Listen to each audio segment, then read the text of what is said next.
हमारा बनी गईले छुछुनर जैसा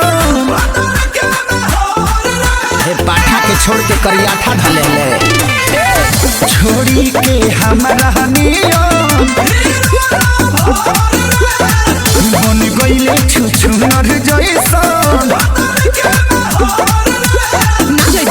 तो जोड़े मोरनी के लागल बाबा नरसनी मम्मी के कुछ कहला था हमारा सोना हो सिंगारावा के खाजा हवे दिल के राजा जी हमार महाराजा हवे रोटी भी खा के मिलत माजा हवे दिल के राजा जी हमार महाराजा हवे दम शक्ति लागत है।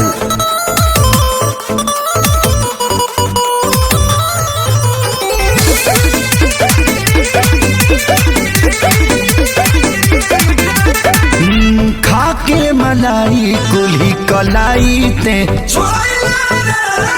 मोहलिया के सुख छोड़ी मड़ैया अच्छा मड़ैया जुएला ना न सुना सुना मड़ैया के मजा न दे महलिया लागे पनीर लेखा पियज के दलिया।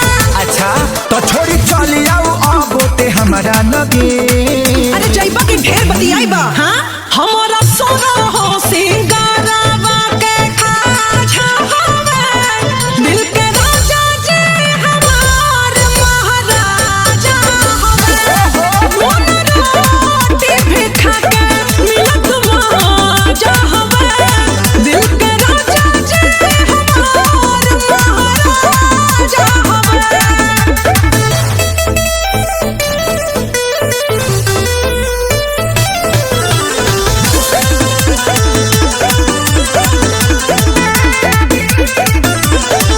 जौन माँ जली हले हमसे दे न तोर सत्यजित खेसारी के हरदम आई याद सब याद बाकी भुला गए। अच्छा सुना बहुचट ना बुझा हमरा पियावा के ऐसे प्यार कितना करले बताए हम कैसे। अच्छा सुख के कांटा हो गई बाडू अंगे अंगे अरे जाना राजा हमार हीरा हवे हमारा सोना हो सिंगारावा के खाजा हवे दिल के राजा जी हमार महाराजा हवे रोटी भी खा के मिलत माजा हवे दिल के राजा जी हमार महाराजा हवे। बहुत अच्छा बेबी।